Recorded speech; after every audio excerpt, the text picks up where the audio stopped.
Hello, and welcome to another episode of the Cutting Edge Figure Skating Podcast. My name is Kim Dunaway, and in this episode, I'll be covering the men's event at the 2025 World Figure Skating Championships.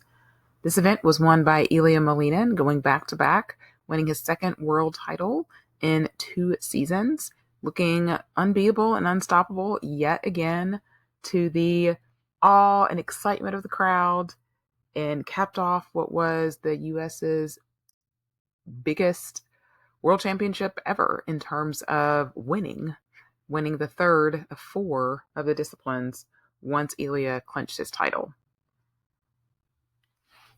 So Elia stuck with the 7 quad layout in the free skate, and he has said that he wants this to be his layout at the Olympics. And this is now the 3rd time that he's attempted it.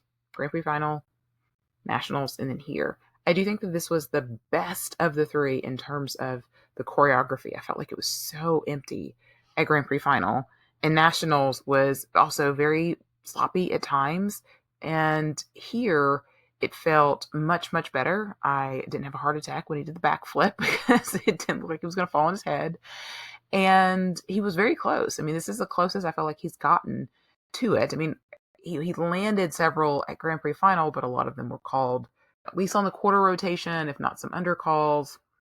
They had that weird, scary fall, on the loop at nationals. And then here, he looked almost in control of the content. He just had the one popped quad toe later in the program. And at that point, I thought he had it. I'd even posted on Twitter. I was like, oh, that was 4.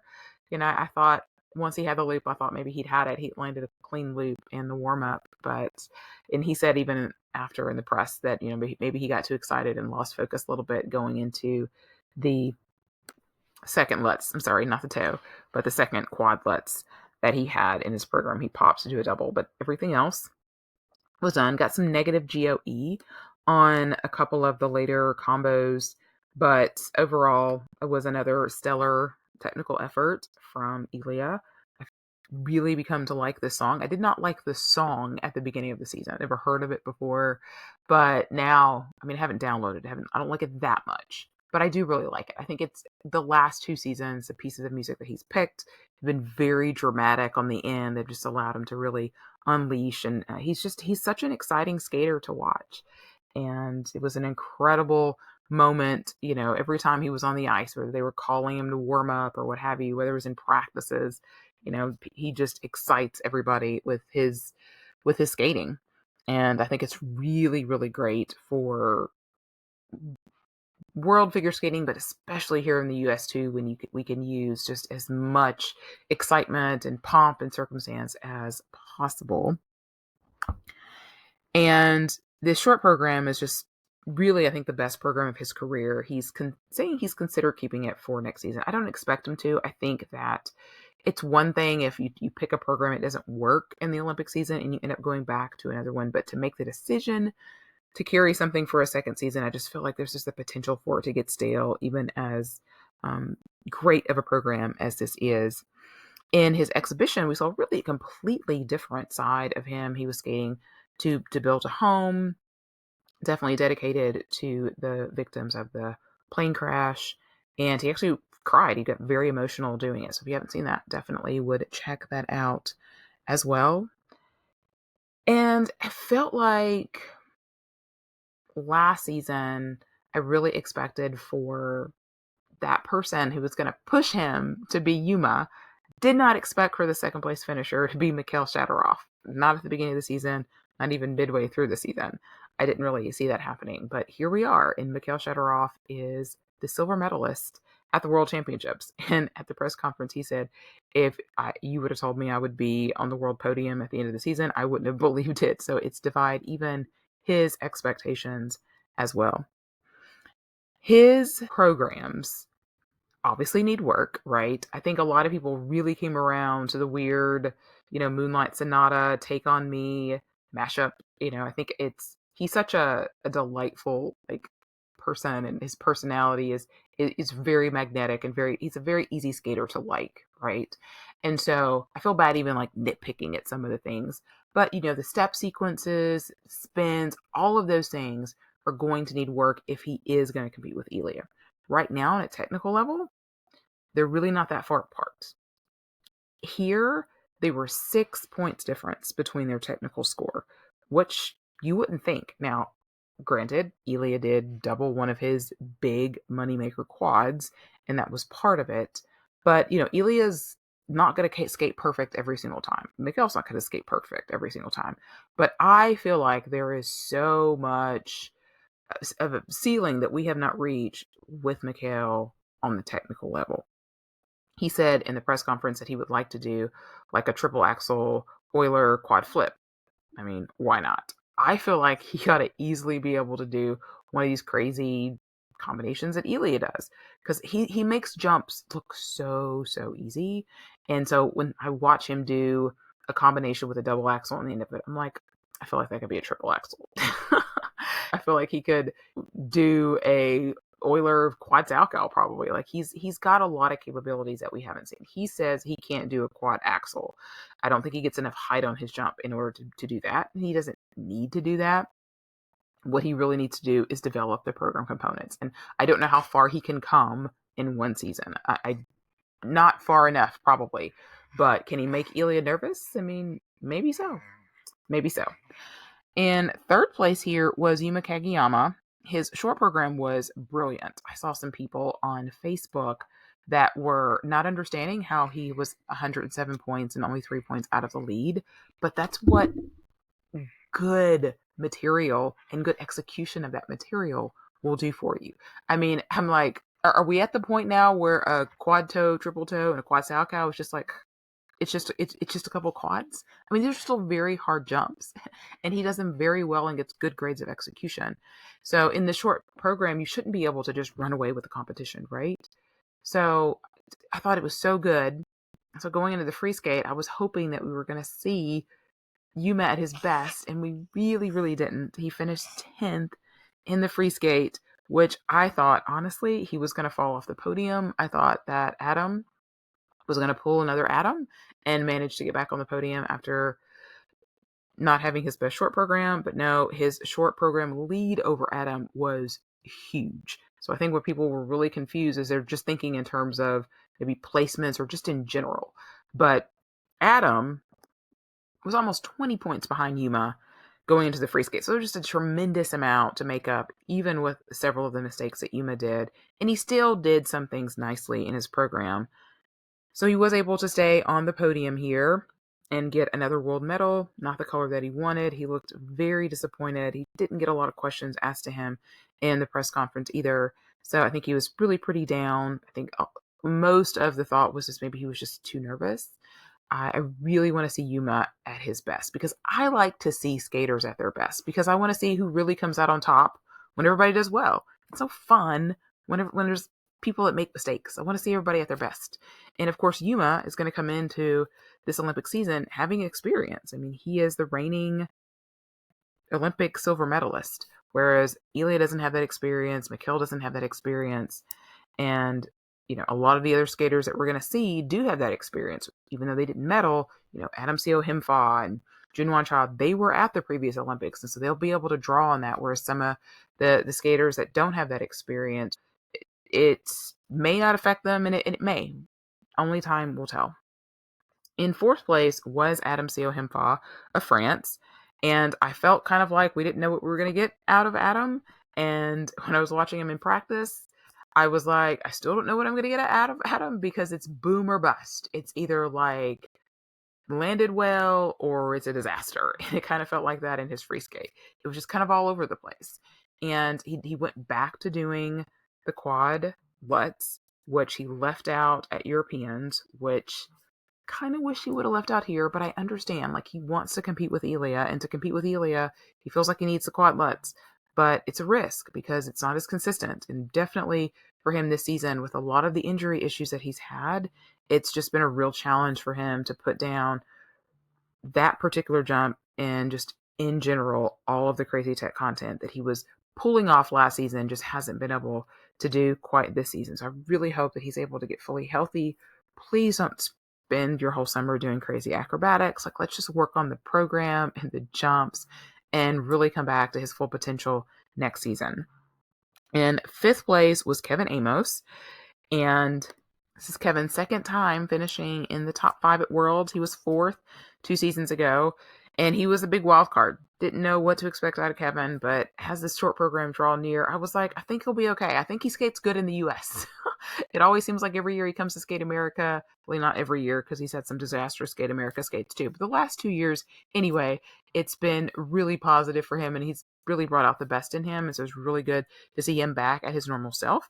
You will have noticed that the short program was different than the program that he was doing the rest of the season, which was much more upbeat and a lot of flirting and engaging with the audience. And he said that he felt like after Flight 5342 and all the lives that were lost, that it just was not appropriate to do that program.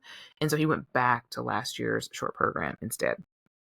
And he had 2 really good skates here for Kevin and finished top 5. And both French men finishing in the top 5 means that there's a third potential for a third French man to be at the Olympics, which I'm sure extremely excites the French Federation, because they're due to get the next Olympics in 2030. And so they would love for somebody else, I'm sure, to get some experience and lead up to that. In 6th place was Shun Sato. And don't forget that this is Shun's first Worlds. It's been so hard for him just to get out of Japan. And then he shows up here, finishes in the top 6. I think it was a complete positive for him, maintains those 3 spots for Japan. It wasn't at his absolute best here. And the free skate, he was really on at first. And I was like, oh boy, is he going to make a push for it? Because we were, at that point, Adam had been in first for a minute. I'm like, is this going to be the person to push Adam out of the lead? And he fell on his 4th quad attempt, which he's got a lot of quads. June's got a lot of quads. And I still thought, even with that he was going to go ahead of Adam. But he ended up getting an edge call. We see a lot of unclear edges. That's a little exclamation point that you'll see on the scoring protocols. That's where they couldn't make out whether it was the right edge or not. And so they'll lose a little bit of GOE, but they don't lose base value. A full edge call means that they were on the wrong edge and they lose 30% of the base value of that jump, and they get a reduction in the GOE. And so that edge call cost him the difference between him being potentially 4th here and ultimately 6th. Ultimately, it didn't cost him a medal, but I don't recall him getting an edge call really all season. He does get an unclear edge call a lot, but just a full edge call, may have felt a little bit harsh, but that was the reason why his score was a little bit lower than maybe some of us would have expected. In 7th place here was Junhwan Cha, and he was actually my pick for bronze. My men's picks were way off, by the way. I had Elia right. I had Yuma on the podium, but for me, it was like who was going to be 3rd was just such a wild card. I certainly put Mikhail in that category, and Adam in that category, and Shun in that category, but who was actually going to get there? I said, well, why not? Maybe Junhwan gets it together. And he was very, very close, but just not quite there. Fell on his triple axel in the short program, and that put him in 10th place after the short. Had a much stronger free skate. He did pop his quad toe, so still didn't get both quads in the same program, but everything else was really strong and moved all the way up to 7th place, which hopefully he has passed his injury issues as well. He's been dealing with an ankle injury in both of the last 2 seasons, and it's really been affected his training time and at competitions. He's been a bit up and down, so I hope to see him return to form next season. In 8th place was Jason Brown, and thank goodness for Jason Brown, because he bails the U.S. out for the 3rd year in a row. Jason's not here. There's no way they would keep sending 3 men to Worlds or be sending 3 men to the Olympics either. So for all of the people that were thinking that he was not the right choice to go to Worlds, I hate to tell you, you were wrong. and Jason was a little annoyed by that skepticism as well. And he was like, I have showed up, twice before in the Worlds before the Olympics. I have always performed, and I'm not going to be any different this time. And he backed up what he said. And he wasn't as strong in the short program. Triple axel was wonky and ended up in 12th place. But in the free skate, they were money. And he had a beautiful one in run through earlier the day, and exactly the same when it counted. Both of those triple axels were good. The program was just perfection. It was gorgeous.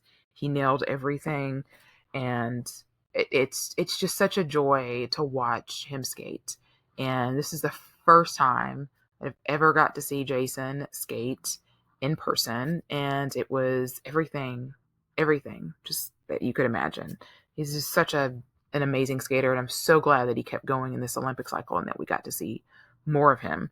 His exhibition routine, he revived Reel Around the Sun, his river dance routine, to the delight of the entire audience, and so it was super fun. You can check that out. I think I saw somebody on, I don't know if it's Reddit, Twitter, one of these social media platforms, that actually put like his original program and this one like side by side, and that was pretty cool. But again, thank goodness for Jason Brown, because it can't be said enough. In ninth place was Nika Egadze, and he had actually a very good competition for him, finishing here in the top 10.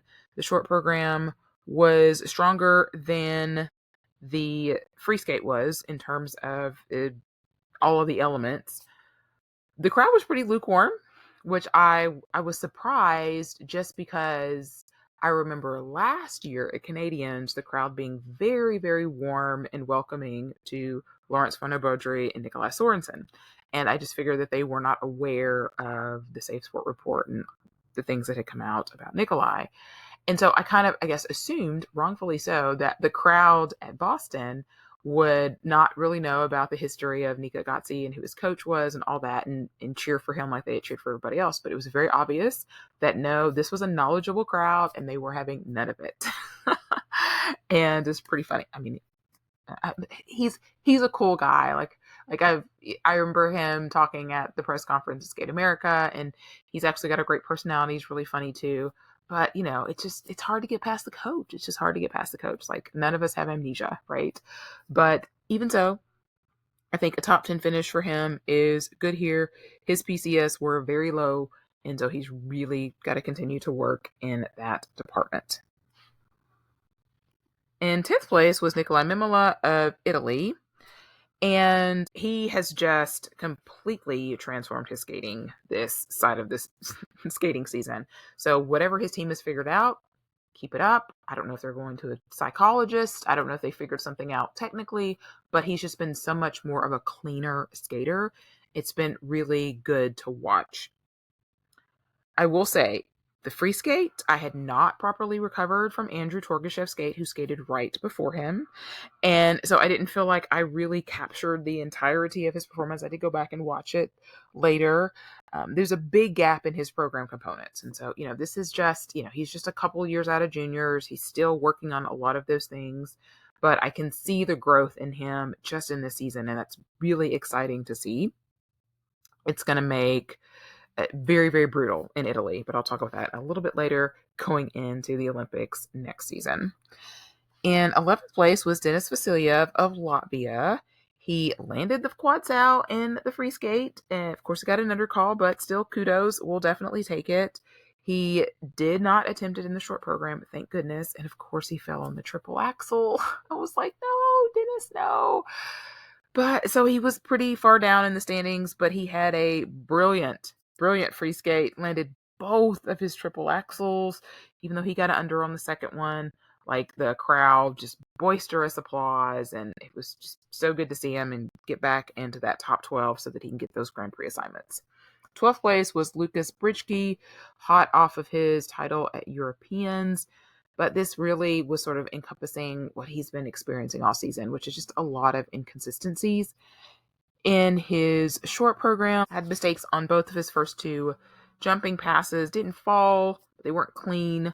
And then in the free skate, he had a really solid quad toe, double toe to start off, but then he popped the next one, just didn't have enough speed on his triple lutz, triple toe combination later, and fell on the triple toe. He also his triple flip at some point. It was just very up and down. In this performance, it was a very up and down season, and just couldn't quite find that form that he found at Europeans. I did not think he was going to get into the top 12.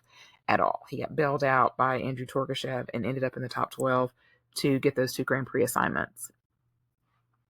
The other notables that I'll talk about in the men's event was Roman Sadovsky, who finished 14th. So as I mentioned in the other recaps, that the skaters all had a message to the crowd that they would play before their performance. And Roman's was please subscribe, because he's got a YouTube channel. So I thought that was really cute. In his free skate, he had a clean quad souk out to start, and he actually landed the one in the second half too. So I thought it was his best free skate performance of the season. It was the season's best for him in that segment of the competition. What can you say?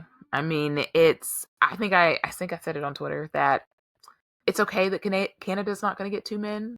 I don't think that they really deserve to have two men. They've just really been awful this whole Olympic cycle, unfortunately. And there's not really been anybody that you felt like really super confident in. Roman definitely being the most of the bunch. But let's not forget that he didn't even get to go to Worlds 2 years ago. It was like the Canadian Federation was not happy with him, but he has shown up the last 2 years and he could do better, but we've also seen him do a lot worse. So also going to talk about Mikhail Selevko, who needed to have really a miracle finish here to be in the top 10 to be able to qualify 2 spots for Estonia.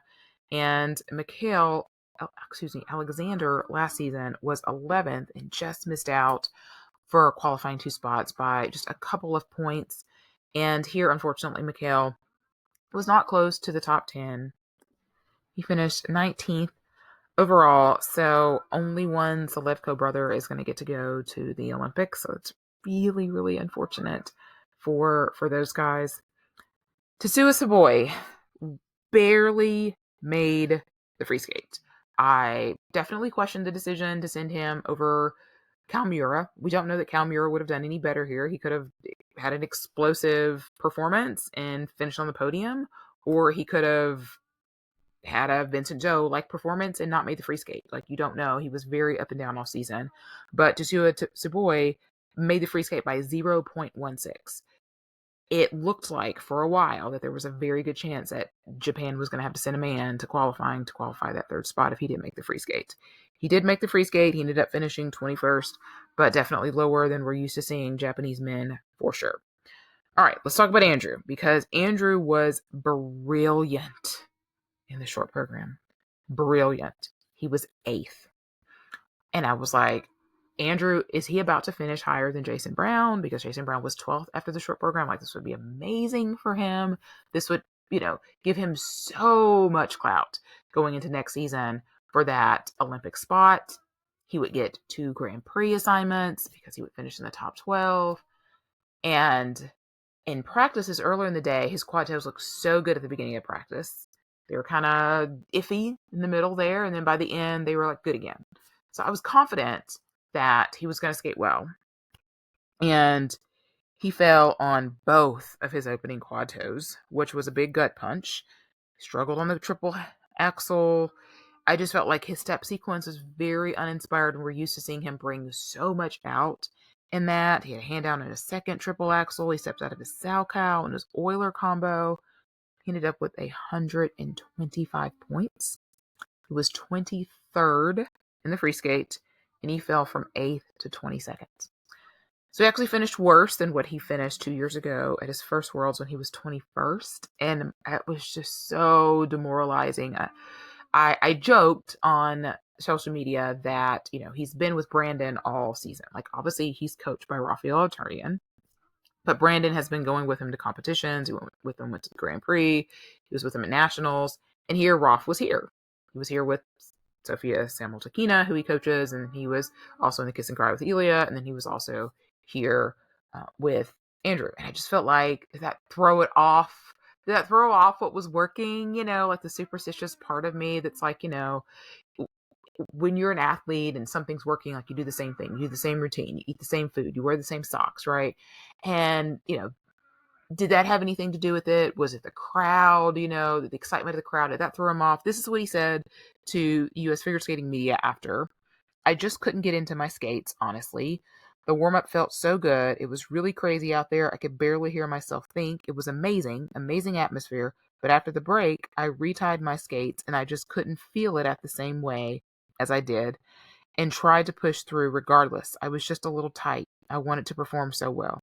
Great arena, great audience, great moment. Just kind of overwhelmed me a bit. So it's really, really unfortunate for him that he didn't have a better skate. Now, in the grand scheme of things, it doesn't affect the placements for the U.S. men.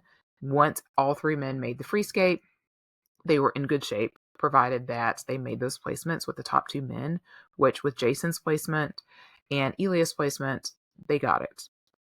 But what it does reopen the conversation is for that third spot. Like, Jason looks good, and Elia, barring some type of injury, which would be awful, right? Those two men are going to be at the Olympics. It's the third spot that is just completely open, because even though Andrew had a really great season, the 22nd place finish here, I don't know is going to hold a lot of goodwill going into next season. Like, he's going to have to go into next season fighting just as much as he did this year to make the Olympic team. So if you're Camden Pulkkinen, if you're Maxim Noamov, if you're Jacob Sanchez, like, you're looking at this and going, it's still open for me. Like, the possibility is still there for me. And U.S. men in this Olympic quad have not named Jason Brown and not named Elia Molen and have not done good at Worlds. Andrew was 21st 2 years ago. Camden was 20th last year. Andrew's 22nd here. And they just haven't been able to bring their best to Worlds for whatever reason. And I hope that at some point soon that changes, because I'm pretty sure next season, the last time we're going to see Jason Brown, I don't know what Elia's going to do after the Olympics. Is he going to win the Olympics and move on? There's not a whole lot to move on to these days, right? Is he going to stay in when you've won everything? I don't know. So what does U.S. men's figure skating look like beyond those two guys? It's been a constant theme the last several years. Luckily for us, we've got a couple of good guys. We're not like Canada, where they're just really struggling because they just don't have a superstar or anybody right now. But it is concerning still, but maybe it makes it more exciting in a way. It's a different than the U.S. ladies. The U.S. ladies, there's a lot of competition for those spots, and three ladies right now who look like it's going to be very hard to knock them out. The men, it's going to be a tight competition just because nobody has been able to shut that door. All right, so that completes the men's event. Pamchenko Award for the men. I mean, it's hard to give it to anybody but Elia, but you've also got that fabulous performance by Jason Brown. You've also got Mikhail Shatterov winning a medal for the first time in his career. And Yuma had a really strong short program. So there's some other contenders in here, and I'm going to give it to Jason because that free skate was beautiful. Boston crowd just absolutely loved him, and he bailed the U.S. out yet again for those three spots. So Jason is going to get the Pamchenko Award for Worlds. And let's talk about the Olympic spots for the men. So with three spots, we've got U.S. and Japan looking very strong in the singles disciplines for sure, both of those two countries. Two spots, we've got Latvia. So a little side note, Dennis, obviously, we're very, very familiar with. You might be less familiar with Fadir Kulish, but he finished 24th here, which if you make the free skate, you get 16 points. That, combined with Dennis's 11 points, means they qualified two skaters to the Olympics, which is, I mean, who had that on their bingo card, right? Pretty amazing. And then you've also got Italy, which also only gets two spots, which is a bummer because you've got Matteo, Rizzo, and Gabriele Frangipani, who were not here, and Nikolai Mimola and Daniel Grassel, who were here. I think, none of those guys to me have punched their ticket. So it should be a pretty fierce, intense competition for those four guys looking to get to a home Olympics, which is a less than once in a lifetime event. Most of the time you don't get that kind of an opportunity, and it's a bummer that they won't be able to send three men, but it was going to be a tall order anyway. I think their best chance would have been to have Matteo here. He's usually their highest finishing man, but I understand, Mimola medaled at Europeans. Daniel Grassel made Grand Prix final. And even with Mateo here, I think it would have been very, very difficult for them to get the placements to get 3 men there. It's just a bummer. And then also, as I mentioned earlier, France has the 2 spots with the potential to qualify a 3rd man, which would likely be Francois Pitot, going to qualifying to try to get a 3rd spot for France. Qualifying 1 spot is Switzerland, Canada, Azerbaijan, Slovakia, Sweden, China, Estonia, Spain, and Poland.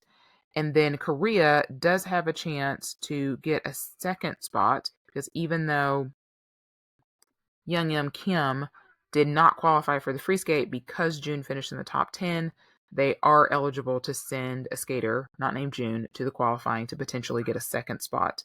Kazakhstan, because of Mikhail's finish, also qualifies for someone to go to qualifying. I don't know that they have another Kazakhstan skater to do that. Same with Georgia. Nika Egadze qualifies another potential skater, but I don't know that they have another senior man skater, because Georgia has qualified for World Team Trophy, but they're not going to be able to bring a full team because they don't have 2 ladies and 2 senior men right now that are eligible to compete there. So that'll be weird. I don't even know how that works. It won't be an issue in the team event because you just need 1 person in each segment. But the World Team Trophy is slanted towards single skaters. So you usually have 2 single skaters from each country, and then just the 1 pair and the 1 dance team. So that'll be interesting to watch. Which, speaking of, that will be what will be next on the podcast. Now that my coverage of Worlds is complete, World Team Trophy is in about 15 days. I did not cover World Team Trophy 2 years ago. It always feels like a bit of a frivolous event. It's a fun one to watch, but it doesn't really carry any real stakes or have a lot of meaning to it. But in a year leading up to an Olympics, I think it's an interesting conversation to have, even though, like I said, it is slanted towards the singles events because they have 2 entries into those. They score more points there. I think it still opens up a lot of conversation. As I mentioned at the end of the pairs episode, that there's only 3 countries so far that have qualified skaters in all 4 disciplines: Italy, the US, and Canada. So World Team Trophy will be, a little bit extra spicy this year because of that. So I will do a little bit of a fun digest episode for that particular event. Also, I'm going to start rolling out my season's best list. I might get one out before World Team Trophy, and they'll just kind of roll out one at a time. If you have thoughts on it, definitely send me your men's recommendations. I feel like that is the list that is my shortest this season. Last year it was women's. The year before that it was pairs. This year it's men. I think I'm struggling with a little bit more than some of the other disciplines to sort of compile my list, but you can look for those Also, every single season, I do some career retrospectives over the summer just for some summer content. I'll have an episode for Grand Prix final assignments when they come out. Usually that's around June, but they just kind of drop. They don't really give us any warning for that. I'll do an episode on that just with my initial thoughts on the Grand Prix assignments. But I like to do 2. That's always the goal. First year I did Hubble and Donahue and Sasha Cohen. Last year I had intended to do Sui and Han and Michelle Kwan. However, a week after my grad school graduation, my mother had a stroke, and she was in hospital and then in rehab for several weeks, and my father doesn't drive. And so I was staying with my dad a couple of nights a week. I was driving him to dialysis 3 days a week. And so my summer was just completely different than what I had imagined. And so I wasn't able to do my Sui and Han retrospective like I wanted. I almost didn't get my Michelle Kwan one done. So this season, I will do Sui and Han. As promised last year, I will get that done. And I'm also going to do Shoma Uno, who retired last year. I haven't done a male skater yet. So I can't think of a better one to do than him, who's freshly retired and has a lot of really, really fun programs. And I can't wait to dive into those this summer as well. So you've got World Team Trophy coming, season's best list coming, and then this summer, Grand Prix final assignments, along with those 2 career retrospectives that you can look for as well. As always, thank you guys so much for listening to the podcast. Thank you for engaging with me during Worlds and commenting on the videos and telling me all of your fun stories for those of you that attended and those of you who were at home watching. You can find me on all the socials at Ice Skate Podcast. You can send me a line at thecuttingedgepod@gmail.com. I'll be gone for a moment, but not long. Until then, take care.